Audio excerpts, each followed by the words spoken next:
Guys, as you can see guys, magulo ang kama. Samahan niyo po ako maglinis.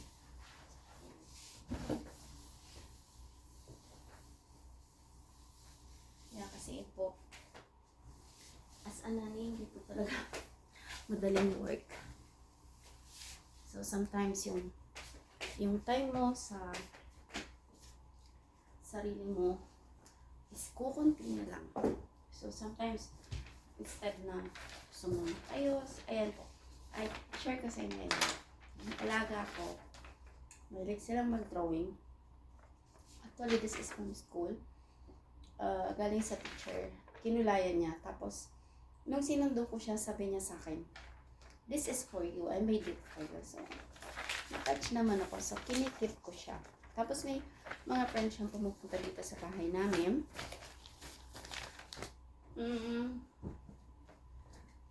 Nagdo-drawing lagi sila. Minsan, i-share ko sa inyo yung mga drawing nila, dinodrawing nila sa akin, tapos sinasabihan nila ako, I love you so much. So, diba, kahit hindi mo sila kaano-ano, nakaka-proud kasi na-appreciate nila yung mga ginagawa mo sa kanila kahit na maliit na bagay.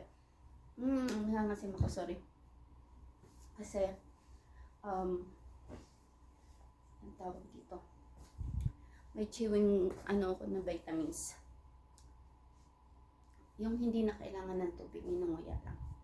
So, ayan. Pag may time ako, ito, nagtutupi, inaayos ko yung laman ng aking bed. Kasi actually,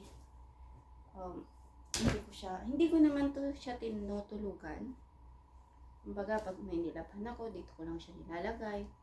Tapos, pag may time, itutupi.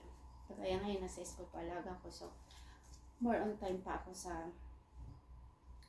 pag-aasikaso. As a OFW kasi, hindi ka, katulong tayo, pero, syempre yung sarili nating gamit. Tayo yung mag-aasikaso, wala ng iba. So, kung tatamad-tamad ka rin, magiging magulo din yung gamit mo. So, kailangan pa rin ayusin ang gamit natin, guys. So, yan. Samahan niyo ako. Maliit lang ang kwarto namin. Yan. Sobrang tabi-tabi lang kami. Ganyan lang pagitan ng kama namin. Pero, okay lang. At least, maayos ang aming higaan. Tapos, may aircon. Lahat meron. So, proud pa rin kami. Yan ang mga OFW, diba? Kaway-kaway sa mga OFW na may malasakit ang amo na iniisip nga yung tutulugan nyo, kailangan kahit paano maganda, may foam kayo, may blanket, may bedsheet, diba? Kaya yan, guys. Sometimes share natin yung mga mabubuting bagay na nangyayari sa atin kasi syempre mga bagay na yan napagpapala ni Lord. Ayan, pinili ko siya kasi madalas kami lumalabas. So, lagayan siya ng phone or money for it easy for me kasi syempre pag may alaga kang bata, lalakad, kailangan mo siyang tingnan, kailangan nakapokus. Minsan pag sa bulsa ko nilalagay ang phone ko, nahuhulog siya. So, bumili ako ng ganito. It's pang lalaki, pero it's okay lang kasi at least matibay siya, tapos safety yung phone mo nasa loob, buksan mo lang, pag may cream, bubuksan mo lang, mas madali, diba? Kaya natapusin na natin maglinis kasi mamaya work na ulit pag nandito na siya. After ng rabbit niya, work na ulit.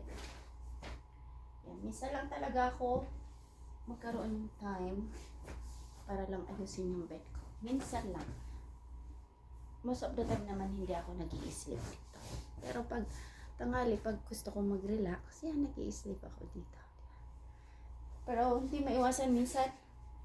Since wala akong map, ito na lang yung gagamitin ko. Tapos, babanawan ko na lang siya kasi kahit yung mga ganito, gilid-gilid ko kama. Nagdudumi talaga siya sa sobrang alikabok. Dito sa Saudi. Alikabok is really.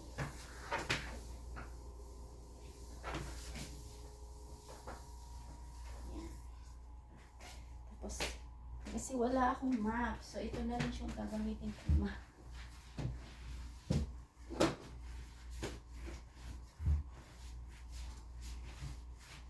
Kasi, guys, masyado akong sensitive. Pag ako nakakalanghap ng alikabok, agad ako nagpapahing. Oo. Yan. Push na natin siya. Ibalik yung mga dapat. Ibalik. Yan. Dali naman siyang i-push kasi. Matulog. Dali naman siyang i-push kasi. Magaan. Tapos madulas yung ano. Madulas yung sahig namin. Kaya madaling mag-push ng bed. Diba? Tapos syempre, yung sa katabi ko, ibalik ko na to kasi sa kanya yun. Oo. Yun. Ibisa natin siya.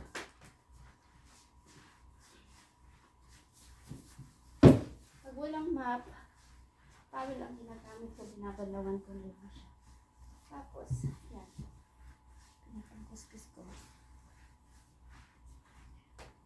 Siyempre, mga kalat.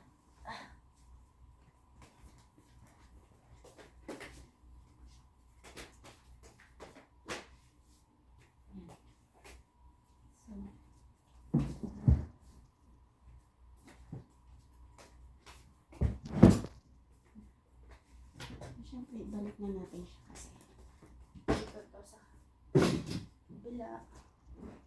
Yan.